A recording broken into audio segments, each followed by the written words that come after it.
온 마음으로 주 의지해. 우리 신앙인의 가장 중요한 덕목이죠. 특별히 이 시대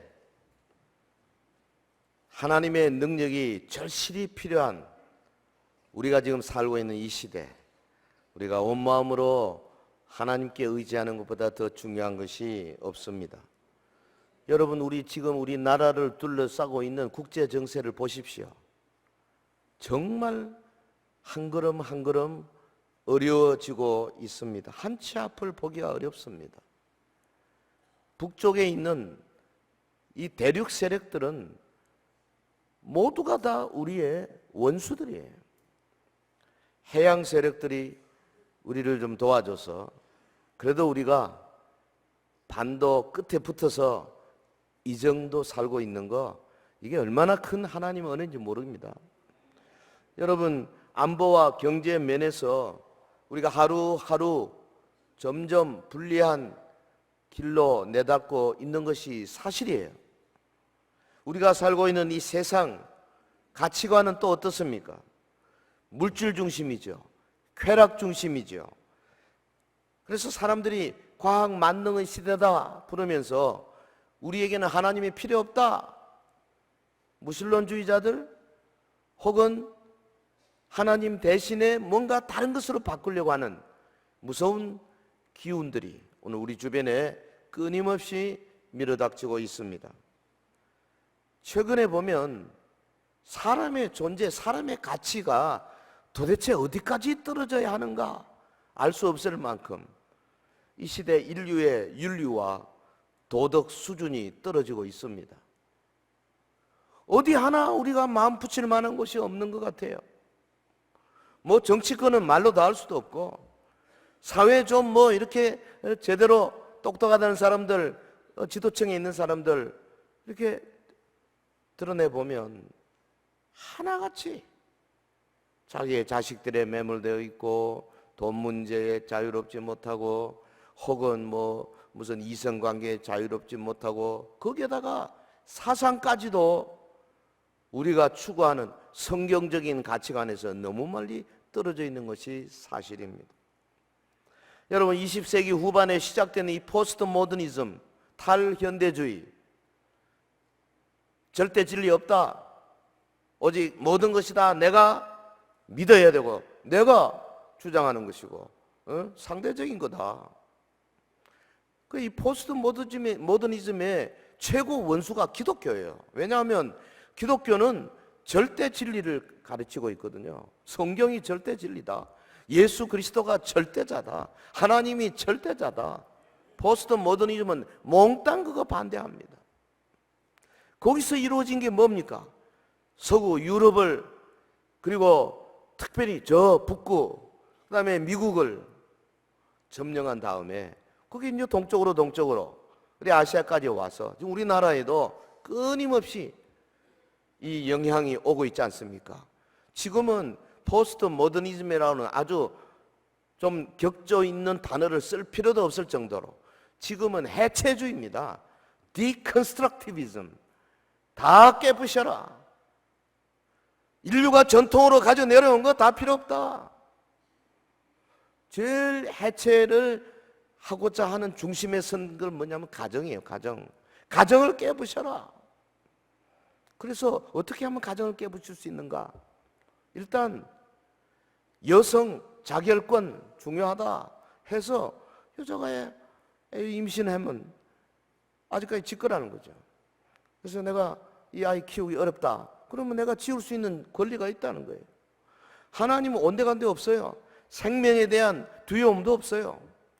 자결권, 여성의 권리, 이게 사탄이 주는 겁니다. 이게 거기에 한 걸음 더 나가지고 뭐 가정이 꼭 남자와 여자로 뭐 이루어지나, 남자 어때? 여자 어때? 친한 사람 많은데 이래가지고 이미 서구는 무너졌고요. 미국도 남자와 남자 부부로 인정하는 주들이 막 생기고 있지 않습니까?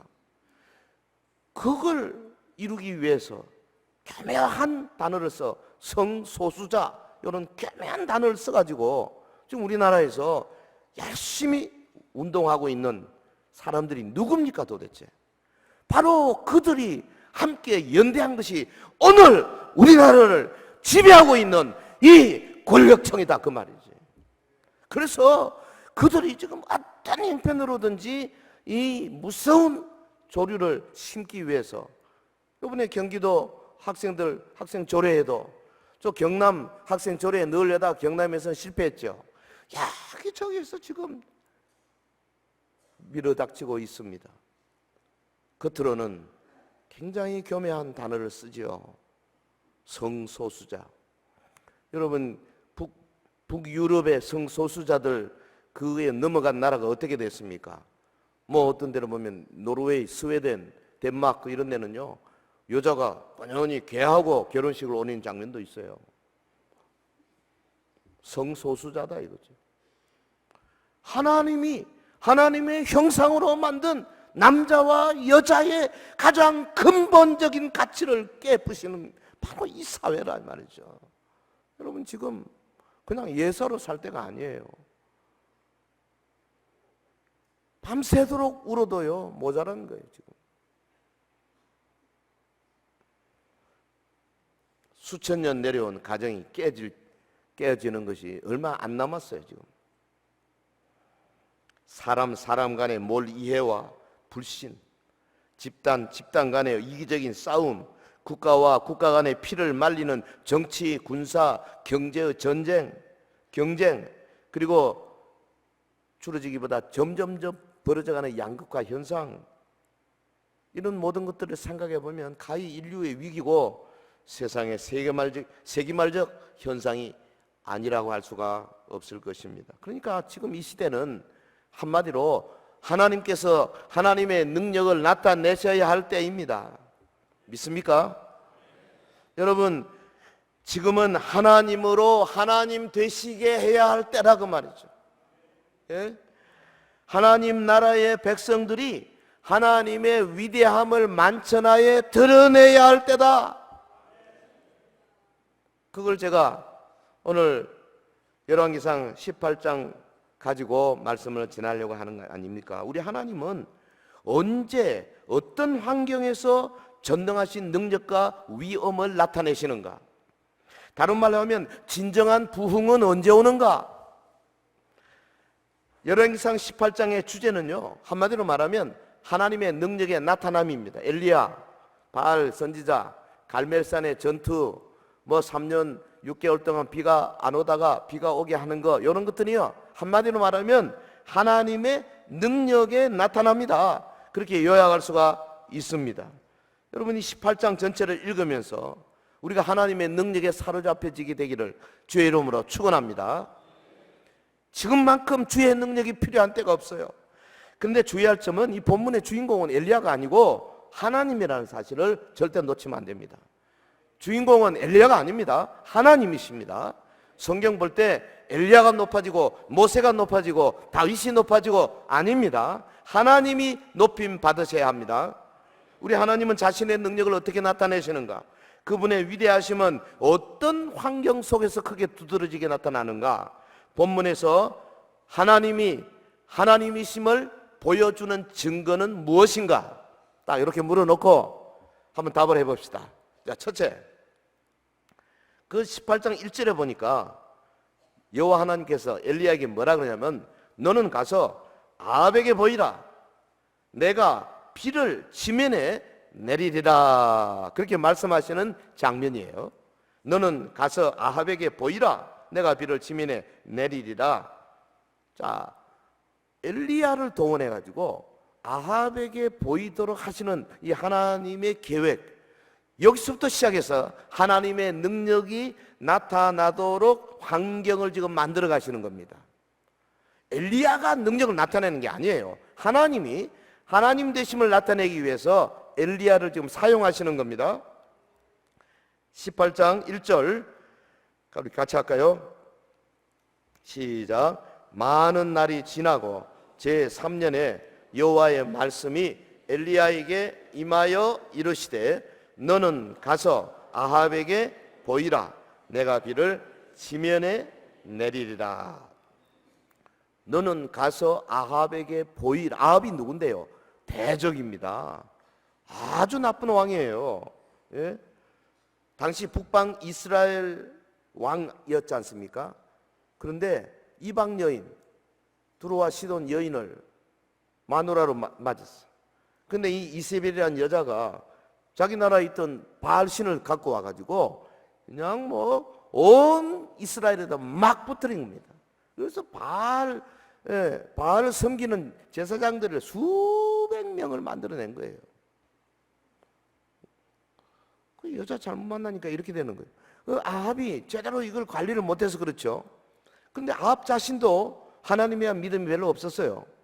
한마디로 하나님의 원수지요. 너는 가서 아합에게 보이라. 무시무시한 명령입니다. 왜? 당시 3년 6개월 동안 비가 오지 않아가지고 아합이 그 국내 대신 오바댜가 둘이 짜고, 자, 니하고 나하고 좀 돌아다니면서 우리 말 먹일 물이 있는 곳을 좀 찾아보자. 그러면서 누가 이거 우리한테 이렇게 흉년이 오게 했냐? 엘리야다. 엘리야를 잡으면 죽이리라. 이런 지금 분기 탱천해가지고 아합이 좀 돌아다니고 있습니다. 근데 그 아합에게 하나님이 아합에게 보이라 너를. 숨어도 어려울 판인데 보이라는 거예요. 보이라는 말이 뭡니까? 라아라는 이 단어는 그냥 단순히 나타나는 걸 말하는 정도가 아니죠. 여기서 하나님을 섬기지 않고 거짓 신을 섬기는 이 아합 왕, 당신이 백성을 잘못 인도한 까닭에 3년 6개월 동안 비가 오지 아니한다. 회개해라. 그걸 말하는 이야기고, 오직 참된 신은 바알이 아니라 하나님뿐이시다. 확실하게 증거해라. 그래서 하나님 앞에 회개하고 백성을 하나님께로 올바로 인도해라. 그리하면 내가 지면에 비를 오게 하겠다. 아마 요 엘리야만큼 이렇게 무섭고 무거운 짐을 맡은 사람이 없을 거예요. 아합 왕 눈에 보이면 그냥 죽습니다. 근데 하나님께서 가라 그러시잖아요. 참 멋지죠. 저 우리 보고도 그랬으면 좋겠네. 죽으러 가는 건데 박목사야 가라. 아직까지 그러지는 않으신 것 같아요. 걱정이 좀 되긴 됩니다. 요즘 시대가 하도 수상하니까. 제가 한때는 그 생각을 했어요. 제가 북한에 우리 떼를 모아가지고 한 100명만 모아가지고 저 북한 단둥에서 하루에 한 명씩 들어가서 죽자. 온 세계 인터넷 언론들 앞에 놓고 북한의 자유를 위해서 하고 한 명 죽고 2명 죽고 그 생각까지 했었어요. 그래가지고 사람들 모여가 회의도 해보고 뭐 여기저기 알아봤는데 저는 그때 갈 생각이 조금 있었는데 겁은 나지만 갈 사람이 없더라고. 그래서 결국은 무산됐어요. 지금 요거예요. 아합이. 여러분 여기 우리의 주의를 끄는 구절이 뭐냐 하면 여호와의 말씀이 임하였다 하는 부분이에요. 선지자 엘리야는 자기에게 임한 하나님의 말씀에 철저히 순종했어요. 네, 중요합니다. 엘리야야, 너는 지금 온 나라를 다니면서 너를 찾고 있는 그 왕 아합에게 가서 너를 보이라. 네가 먼저 가라. 내가 함께 하겠다. 그리고 내가 땅에 비를 내리겠다. 엘리야는 하나님의 약속을 받았고 그 약속을 믿었던 겁니다. 할렐루야. 이게 중요하죠. 말씀을 받는 게 문제예요. 하나님의 의도는 뭡니까? 왜 지금 엘리야를 사용하고 계십니까? 전후좌우를 문맥을 보면 하나님은 자기 백성 가운데 자신의 능력을 나타내시기를 원하십니다. 그리고 자기 백성이 여호와야말로 하나님이시다 이걸 알게 하시겠다는 겁니다. 우리의 생각과 우리의 행동, 여러분 우리 믿는 사람들의 생각과 행동 속에서 그분이 참 하나님이다, 예수 그리스도가 참 우리의 구세주다, 성령님이 나와 함께 하시다, 이런 확신이 강하게 들어가면 들어갈수록 여러분 하나님의 백성은 더 강해지고 하나님의 교회는 더욱더 왕성해지는 줄 믿습니다. 정도 문제예요. 우리가 뭐 다 믿기는 믿지 않습니까? 그런데 한 분 한 분이 똘똘 뭉쳐가지고 예수님만이 오직 우리의 구세주이십니다. 종교다운 죄 안 돼. 세상의 철학들 안 돼. 오직 아브라함의 하나님, 그분만이 우리의 하나님이야. 아주 목숨 걸고 확고하게 믿음으로 간직하고 있을 때, 그 믿음에서 내 팔을 내밀고 내 발을 내밀 때 하나님이 하나님 되시게 하는 역사가 일어나는 줄로 믿습니다. 나는 우리 서영교회 성도들이 앞에 앉은 자나 뒤에 앉은 자가 모두가 다 아까 우리 사도신경 고백할 때에 전능하신 하나님을 믿고 그 예수 그리스도를 믿고 성령님을 믿고 부활을 믿고 하나님 믿음의 고백이 강하게 우리의 영혼 속에 자리하게 될 때에 하나님은 서연교회를 사용해서 하나님이 하나님 되심을 보여주실 거다, 그 말이에요. 우리 주님의 위대하심은 오늘 자기 백성들의 일상생활 속에서 얼마든지 나타납니다. 이게 첫 번째 주제예요. 일상생활 속에서 주님이 나타나요. 두 번째 주제는 하나님의 종의 특별한 믿음의 행동에 나타나는데요. 일상생활 속에 나타나는 거 봅시다. 여러분, 사실은 선지자가요 가는데, 쉽게 말하면 선지자는 하나님의 능력을 자신의 삶에 달고 다니는 사람이에요. 예. 엘리야가 난 너무 좋아요. 여러분 보세요.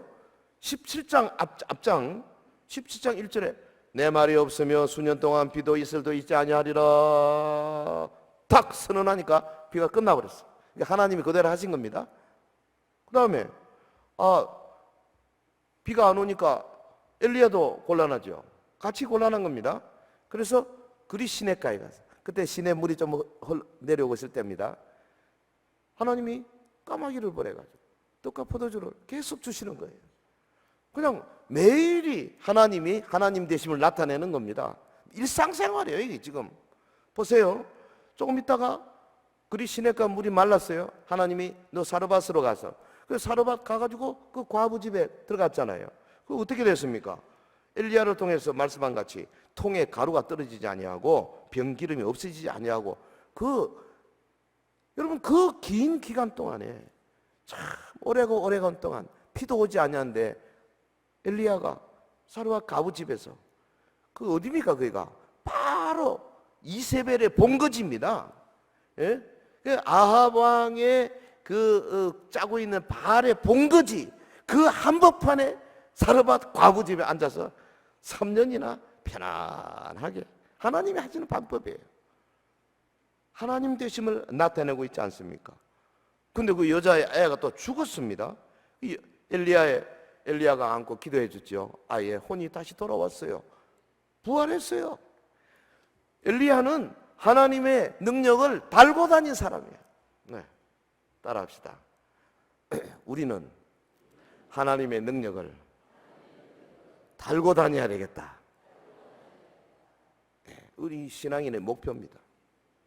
여러분이 어떤 어려움을 당해서 주여 도우소서 기도하면 탁 응답되고, 예? 여러분 자녀가 열이 펄펄 납니다. 이마에 손 얹고 열병아 떠나가라 하면 쫙 떠나가고. 달고 다녀야 돼요. 달고 다녀야 돼요. 예수 이름의 권세를 달고 다녀야 된다고요. 아멘. 근데 그게 아무나 되나요? 깨끗해야 돼요. 철저하게 믿어야 돼요. 하나님의 능력을 믿어야 됩니다. 아이고 뭐 요새 그런 일이 어디 있어. 그런 사람은 죽을 때까지 한 번도 경험하지 못할 거예요. 얼마든지 있어요. 저는요, 이게 개인의 삶 속에서도 있지만은 좀 크면 대구 전체, 좀 크면 우리나라 전체, 지금 서울에서 일어나고 있는 이 무시무시한 권력 싸움들 말이죠. 여기도요, 결국 우리 성도들이 하나님이여 여호와께서 여호와이심을 나타내소서 기도할 때요, 우리의 예상을 확 뒤집어엎고 놀라운 일들이 일어나게 될 줄로 믿습니다. 저는 그 믿음이 있어요. 절대 하나님께서 우리의 기도를 버리지 않으신다고 말이죠. 보십시오. 하나님의 종 엘리야는 명령대로 아합을 만나러 나섰잖아요. 근데 도중에 국내 대신 오바댜를 만났거든요. 오바댜가 꽤 괜찮은 사람이에요. 자기 돈으로 아마 100명 이상 많은 선지자들을 키운 사람이에요. 그 마음으로는 그렇게 하는데 아합이 워낙 거세니까 아합 앞에서는 모른 척하고 있는 겁니다. 그런데 엘리야를 만났어요. 엘리야가 뭐라 그랬습니까? 당신 왕에게 가가지고 내가 여기 있다고 말해라. 오바댜가요, 믿음은 있지만 겁이 있었어요. 아니 선지자요, 내가 왕에게 가서 엘리야 선지자가 저기 있다고 말하고 다시 오면 선지자께서 딴 데 가버리시면 나 죽습니다. 엘리야를 못 믿는 거죠. 그때 선지자가 뭡니까? 오베댜를 꾸짖습니다. 저는 이 구절에서 뭐를 발견하냐? 하나님은 신자들, 겁이 많은 신자들을 꾸짖는 데서도 하나님의 권능을 나타내신다, 이렇게 해석합니다. 여러분, 자기 백성의 일상생활 속에서 능력을 많이 나타내는데요, 자기 백성들이 믿음으로 알지 못하고 연약하고 흔들릴 때 하나님이 여러 가지 방법으로 꾸짖으신다 그 말이죠. 여러분, 하나님은 하나의 사상이나 이론이 아닙니다. 하나님은 살아계신 인격이십니다. 할렐루야. 본문 15절 보세요. 엘리야가 이르되 내가 섬기는 만군의 여호와께서 살아계심을 두고 맹세하노니 내가 오늘 아합에게 보이리라. 걱정 마라. 너 왜 그렇게 믿음이 없냐? 오베댜가 좋은 사람이지만 이 부분에서는 책망을 받아야 돼요. 우리 서인의 성도들이 좋은 사람들이지만 때로는 믿음이 부족한 면에서 책망받아야 할 때가 올 겁니다. 여러분, 각자 자신을 생각해 보세요. 소년 다윗이 거인 골리앗을 물맷돌 하나로 쳐 부시던 장면 기억하시죠? 다윗을 무시하며 깔보던 골리앗, 그 골리앗에게 다윗이 뭐라 그랬습니까? 너 창과 뭐 칼로 나한테 오냐? 나는 살아계신 하나님의 이름으로 내가 간다 그랬어요. 여러분, 바로 이 점, 골리앗의 머릿속에는 전혀 없던 바로 그 사상, 나는 여호와 하나님의 이름으로 간다, 이게 핵심이에요. 그런데 3000년 전에 그 다윗이, 그 골리앗을 쳐 죽이던 그 다윗이 오늘 우리에게 질문합니다. 하나님은 여러분에게 여전히 살아계신가? 질문합니다. 답해야 돼요. 나이 10대 소년 다윗, 근데 키가 3m나 되는 어마어마한 거인 앞에 나가면서, 그것도 창도 칼도 없이 물맷돌 하나 들고 나가면서 나는 만군의 여호와 이름으로 간다. 그 다윗이 오늘 여러분 할렐루야 자녀들에게 물을 거라고. 예? 하나님은 여러분에게 여전히 살아계신가? 과연 나에게 문제가 오면 하나님 앞에 먼저 엎드리는가? 내 육신의 질병이 오면 하나님을 제일 먼저 찾는가? 우리 주변에 어려움이 올 때 정말 하나님 앞에 간절히 매달리고 금식하고 기도하는 자세가 되어 있는가? 여러분, 하나님의 능력은요, 요 오바댜를 책망하는 것뿐 아니라 그 다음에 이제 아합을 만나고 나온 장면 17절에서 20절에서도 보면 아합을 책망하죠. 악한 자를 책망하는 데서 하나님의 능력이 나타납니다. 아합이 뭐라 그랬습니까? 엘리야를 만나자, 야, 이스라엘을 괴롭게 하는 자야, 오히려 이랬어요. 아니, 이스라엘을 괴롭게 하는 자가 누군데? 엘리야가 담대하게 답하지 않습니까? 18절에 그가 대답하되 내가 이스라엘을 괴롭게 한 것이 아니라 당신과 당신의 아버지 집이 괴롭게 하였으니 당신이 여호와의 명령을 버렸고 당신이 바알들을 따랐지 않냐? 담대합니다. 정말 담대해요. 하나님의 사람이 하나님의 지혜를 가지고 아주 담대하게 맞설 때에 놀라운 통찰력을 주시는 거예요. 그래서 엘리야가 뭘 제안합니까? 19절, 그런즉 사람을 보내 온 이스라엘과 이세벨의 상에서 먹는 바알의 선지자 450명과 아세라의 선지자 400명을 갈멜산으로 모아 내게로 나오게 하소서. 갈멜산으로 모아라 이거야. 정말 당신이 섬기는 바알이 정말이면 한번 해보자. 아합이 할 말이 없어요. 무슨 협상의 여지가 없습니다. 다른 대안이 없습니다. 왕의 권세 이미 엘리야보다 팍 떨어졌어요. 하나님의 손으로 권세가 넘어간 겁니다 지금. 예? 그래서 20절에 아합이 이에 이스라엘의 모든 자손에게로 사람을 보내 선지자들을 갈멜산으로 모으니라. 아합이 이외에 뭘 할 수 있겠습니까? 선택 여지가 없죠. 사방 어디에도 양식은 없습니다. 모든 백성들은 물을 달라고 외치고 있습니다. 왕은 절망에 빠져 있습니다. 그때 그냥 하나님의 능력으로 강력하게 역사하는 이 스테이지 장면을 지금 하나님이 지금 연출해 가시는 거죠. 여기 보십시오. 누가 하나님이십니까? 여기 누가 주인입니까? 당연히 여호와 하나님이 하나님이신 것이 확실하게 드러나지 않습니까? 하나님은 자기 백성 가운데 누가 참 하나님이요 누가 참 능력자인가를 드러내신다 이 말이죠. 아멘. 저는 이 땅에 교회가 해야 할 가장 중요한 일이 여호와 하나님이 참 하나님이다 이걸 드러내는 거라고 생각합니다. 교회가 해외로 선교를 많이 해야 된다 말합니다. 물론 그렇습니다. 그러나 그런 것들은 그거 다 밑바닥에 있는 거예요. 가장 중요한 것은 하나님 나라 백성들이 주 여호와 하나님, 우리 구주 예수 그리스도, 보혜사 성령님, 그분이 유일한 하나님이요 유일한 능력자요 유일한 권세자요 우리 모두를 섭리하시고 통치하시는 분이시다 하는 사실은 그냥 팡팔에 울리고 나팔 부는 거, 그게 우리 교회가 해야 할 일이라니까요. 아멘. 근데 실제로 보면 우리 한국 교회가 그동안에 그거보다는 오히려 거꾸로 하나님의 이름에 먹칠하는 걸 너무 많이 해온 거 아니겠어요? 사랑하는 성도 여러분, 말씀이 들어오십니까? 지금은 하나님으로 하나님 되시게 해야 할 때다 그 말이죠. 하늘과 땅의 모든 권세를 가지신 예수 그리스도의 이름이 온 세상에 드높아져야 한다. 여러분, 서현교회 안에서 놀라운 일이 일어나가지고 주변에 많은 사람들이 야 저기 하나님이 계시구나, 이런 일들이 일어나야 된다. 동의하시면 아멘. 하나님의 백성들의 일상생활 속에서 하나님의 능력을 나타내십니다. 그거 첫 번째. 자, 두 번째. 오늘은 두 번째까지만 하겠습니다. 여기 36절 이하에 보면요, 주께서 이스라엘의 하나님이신 것을 알게 하옵소서. 엘리야가 지금 간구하는 장면, 이게 구체적으로 나타낸 게 뭐냐 하면 하나님께서요 그 믿음의 종, 주의 종, 믿음의 행위, 이걸 통해 가지고 하나님이 능력을 나타내시는 거예요. 여러분, 하나님이 그냥 하실 수 있습니다. 그러나 엘리야가 주여 말씀대로 이 모든 일을 행하소서 라고 믿음으로 기도할 때에 하나님이 능력을 나타내신다고 말해요. 네? 이게 지금 메커니즘이 이렇게 돼요. 보십시오. 선지자 엘리야의 믿음의 행동들, 먼저 기억할 것은 엘리야가 이 갈멜산 전투 있기 전에 그 여호와와 바알 사이에 머뭇머뭇하는 이스라엘 백성들을 보고 아주 날카롭게 한마디 했습니다.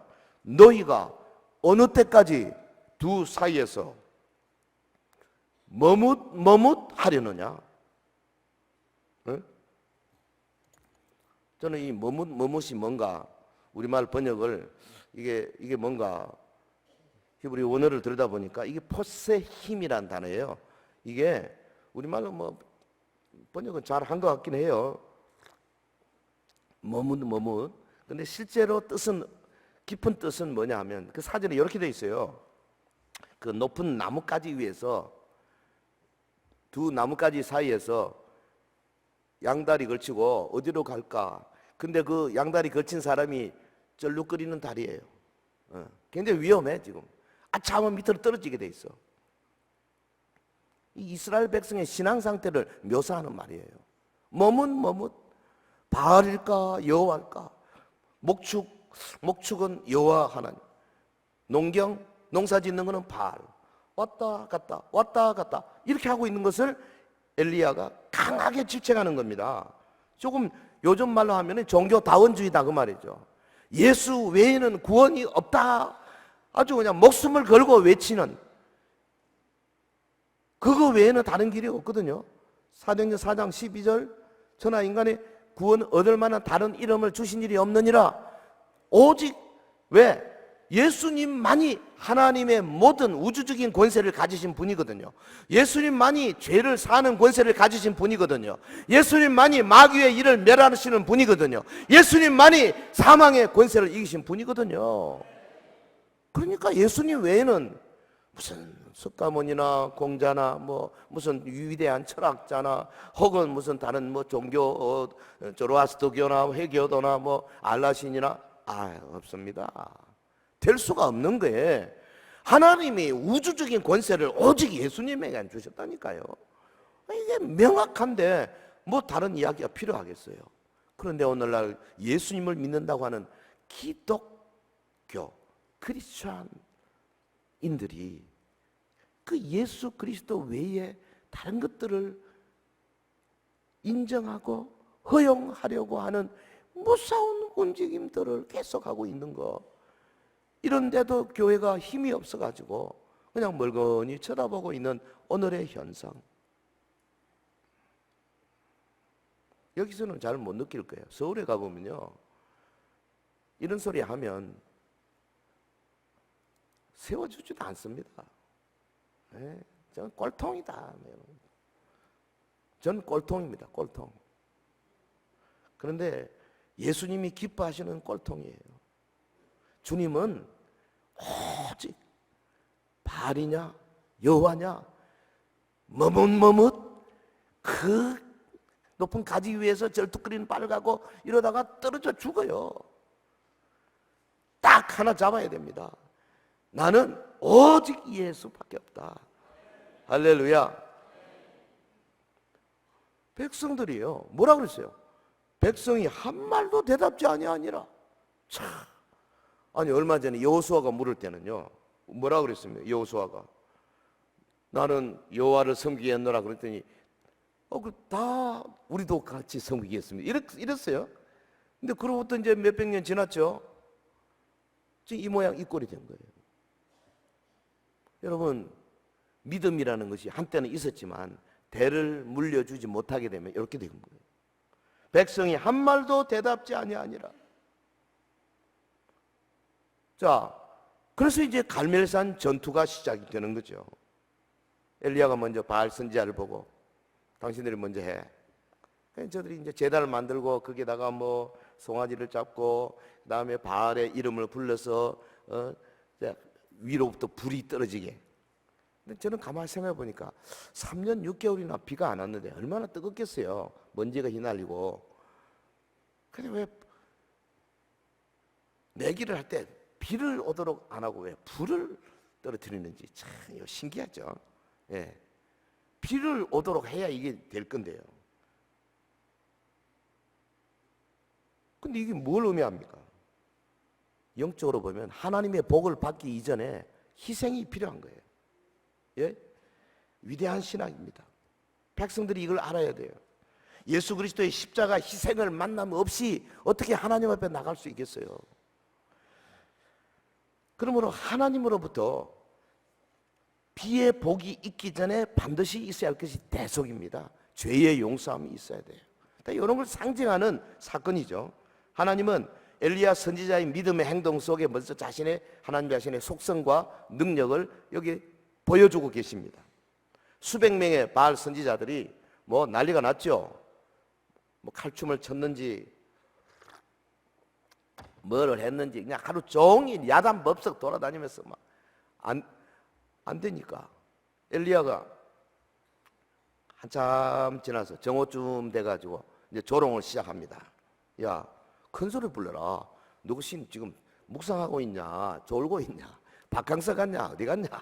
이제 조롱하니까 바알 선지자들이 그냥 더 화가 나가지고 막 몸을 찢으면서 바알이요. 한번 물어봅시다. 이때 그 바알 선지자들이 바알이 진짜 불을 줄 거라고 믿었어요? 안 믿었어요?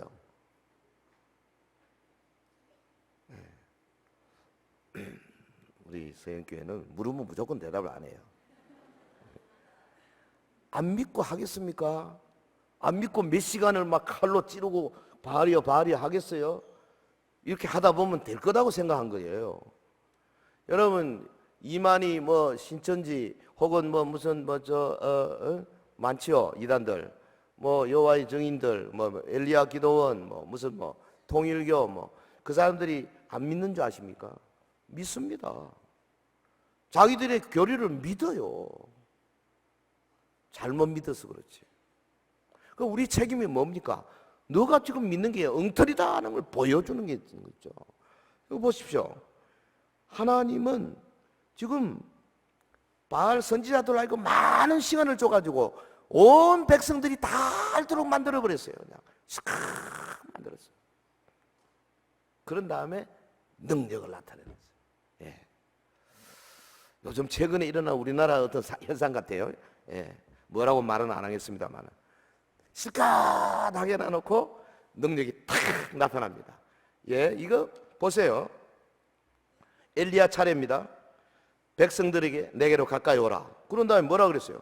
야곱의 지파수를 따라서 12돌을 어떤 사람이 아마 그랬을 거야. 우리 북방 이스라엘은 열 지파밖에 없는데 왜 12개냐? 소용없어. 아브라함의 하나님, 우리 언약의 백성은 12지파야. 엘리야는 비록 북이스라엘에 살고 있었지만은 남유다와 더불어 하나의 언약의 백성이라는 확고한 믿음이 있은 거죠. 돌들로 제단을 쌓았습니다. 도랑을 팠습니다. 물을 부었습니다. 한 번 부은 거 아니에요. 두 번, 세 번 부었습니다. 제단 위에 있는 재물과 온 도랑에 물이 철철 넘쳤습니다. 여러분 뭐 우리나라처럼 아무데나 뭐 샘파면 물 나온 데입니까? 아마 저 밑에 가서 기도 온다고 혼났을 거예요. 그 물. 그렇게 어렵게 지금 했어요. 그때는 비가 안 오기 때문에 사람들이 막 칼춤치고 하면은요, 뭐 바위 한번 탁 치면은 불꽃 튀어가지고 불 붙을 가능성도 있었어요.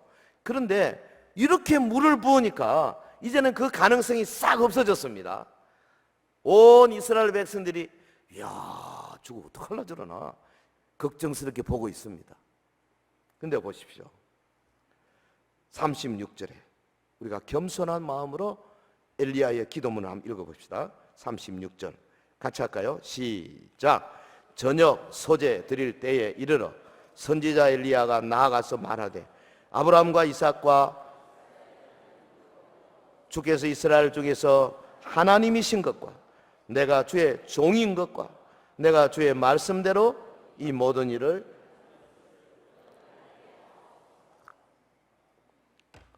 한번 그림을 그려보세요. 그 많은 사람들 수백 명의 바알 원수들이 있고요. 그 다음에 온 백성들이 지켜보고 있고, 그리고 엘리야는 자기 혼자입니다. 자기 편 없어요. 딱 한 사람. 그러면서 기도를 합니다. 근데 엘리야가 제가 가만히 생각해 보니까 이 하늘에서 불을 떨어뜨리는 거 한 번도 해본 적 없는 것 같아. 이 처음이 처음. 어마어마한 믿음이 필요합니다. 아니 마른 하늘에 갑자기 불이 떨어진다는 게 이게 믿어져요? 정말 어마어마한 믿음이 필요합니다. 아마 엘리야가 기도하면서 하나님 앞에 저쪽 산 뒤에 가서 혼자 살짝 한번 연습해보고 하면 어떨까요? 그런 생각을 했지 않겠나 싶어요. 근데 여기는 그런 거 없어.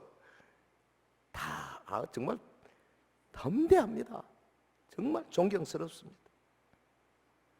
하나님이 살아계신 하나님을 확신하는 거예요. 제가 지금 갑자기 생각이 나네요.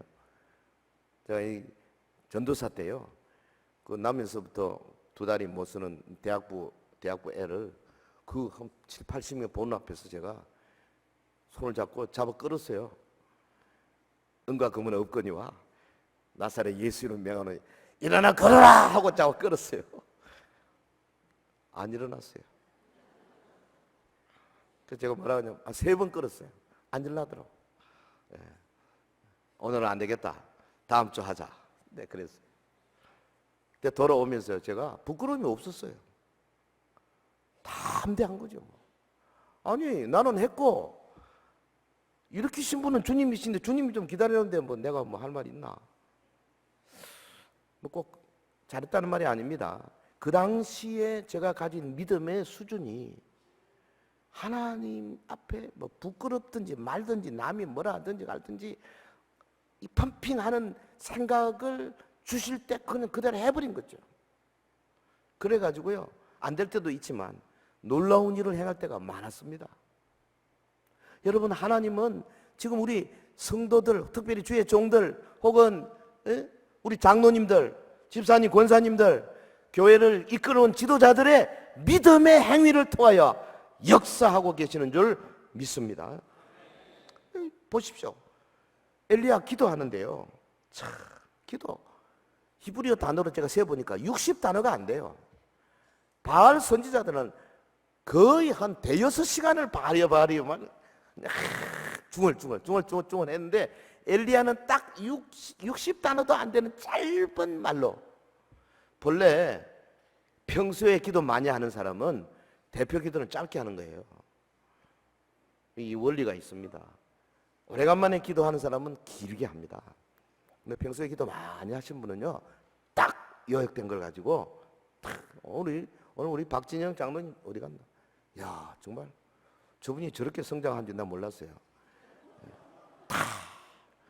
엘리야 기도 보세요. 여기 지금 여호와여 내게 응답하소서, 내게 응답하소서. 이 백성에게 주 여호와는 하나님이신 것과 주는 그들의 마음을 되돌이키심을 알게 하옵소서. 여기 뭐 자기 자신을 위한 기도가 있어요? 없잖아요. 뭐 자기가 인정받거나 뭐 영광 받으려고 기도하는 내용 흔적도 없어요.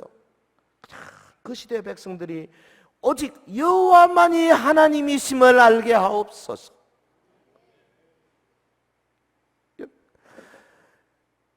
우리 예수 그리스도만이 우리의 구주이심을 저들이 알게 하옵소서. 오늘 우리 가운데 역사하시는 성령님만이 참 하나님이시고 우리를 살리시는 분임을 우리 만방의 백성들이 알게 하옵소서. 이 기도. 그랬더니 어떻게 38절에 이에 여호와의 불이 내려서 번제물과 나무와 돌과 흙을 태우고 도랑의 물을 핥은지라. 놀라운 장면이죠. 엄청난 장면입니다. 물을 가득 채우는데 갑자기 싹 물을 다 빨아먹어버렸죠. 이 광경을 보고 백성들이 어떻게 됐습니까? 39절에 모든 백성이 보고 엎드려 말하되 여호와 그는 하나님이시로다. 여호와 그는 하나님이시로다. 아마 저나 여러분이나 그 자리에 있었으면 어떻게 됐어요? 도리 없이 그냥 거꾸로 져가지고 여호와 그분은 하나님 안 했겠습니까? 이게 한 2007, 800년 전에 있었던 사건으로 끝내겠습니까? 저는 우리 서영교회에서도 이런 일이 좀 있으면 좋겠어요. 오직 예수 그분만이 우리의 주님이십니다. 막 이런 소리가 막 터져 나오는 그런 날이 오면 좋겠어요. 사랑하는 성도 여러분, 하나님께서 이 선지자의 믿음과 행동을 통해서 능력을 나타내시고 자신이 하나님이신 것을 보여주신 이 성경 역사, 참 얼마나 감사해요. 사실은 이후에도 많지요. 바알의 무리들을 시냇가로 가서 다 죽이고, 그 다음에 3년 6개월 동안 비 오지 않은 거를 엘리야가 말이죠, 그냥 머리를 무릎 사이 끼우고 7번씩 기도해서 하늘로부터 비가 오게 하고, 이런 다 이게 하나님이 되신 것을 나타내는 사건 아니겠어요? 그때 하나님은 지금도 자기 백성들 사이에서 능력으로 역사하시는 거죠. 여러분 그렇지 않습니까? 여러분의 과거의 신앙 경험에 내가 정말 믿음으로 하나님 앞에 온전히 의존했더니 하나님이 이루시더라 하는 거 하나도 없어요?